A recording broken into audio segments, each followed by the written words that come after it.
So this week I've been looking at cassette players, and the reason I needed a cassette player was because I released an album on tape which you can still buy from my Bandcamp.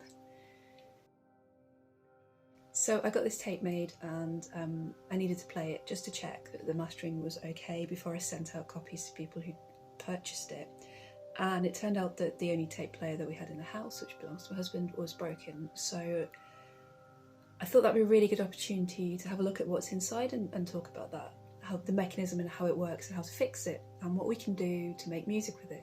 Okay, so I ended up buying the cheapest tape player that I could find on Amazon, and it's surprisingly good, to be honest. I've been listening to my album and another album that I bought on Bandcamp a while ago, and they both sound pretty good. So surprise tip, it's very flimsy plastic, but if you're looking for something to modify or just, you know, to have a bit of a nostalgia trip, I'm pretty happy with it, to be honest.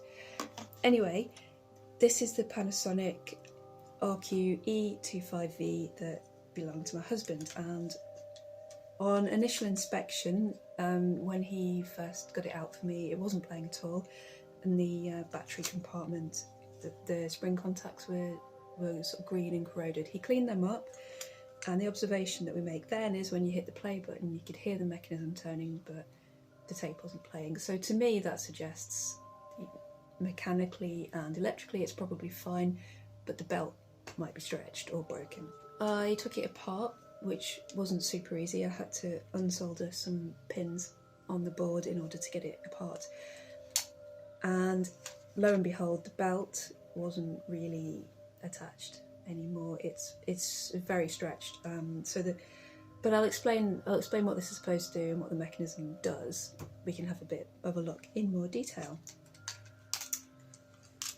Okay, so this is the circuit board that controls the operation of the tape player. We've got an LCD screen on the front. What I was particularly interested in, I couldn't find like a full manual for this, but I did manage to find some circuit diagrams. And this chip, this IC3, controls the motor, which drives the tape speed. Now, what's really interesting to me from a performance point of view is the possibility of slowing down the tape player, because everything sounds better slower. And you know, there's a lot of my tracks that I've made that I'd like to be able to perform that involve slowed down sounds. So that's really cool.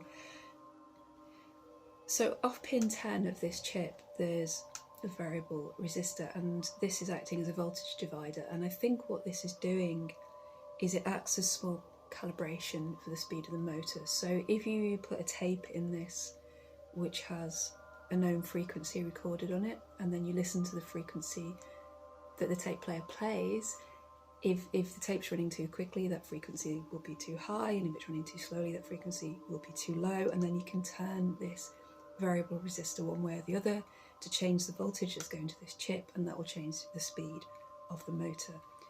What I would like to do is take this off completely and replace it with a variable resistor that's apart, and that means I can control the speed externally and I can use that for performance. What I would really like to do is, so at the moment this is reading about 700 ohms in the center position.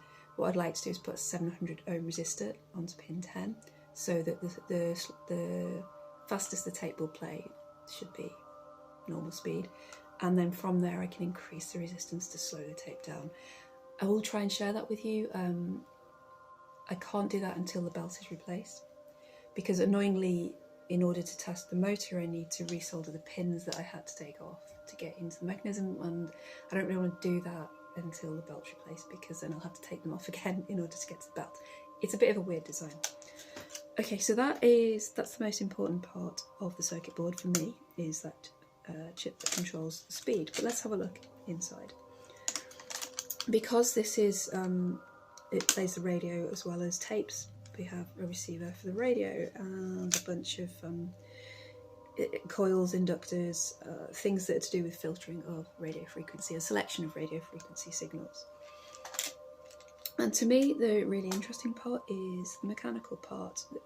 This is the motor, and when the motor turns, usually the belt then turns the mechanism, and this all seems to work quite well. It turns, and it's still lubricated, it's not dirty, it's not sticking, I've got a high hope that once the belt is replaced, this will actually work.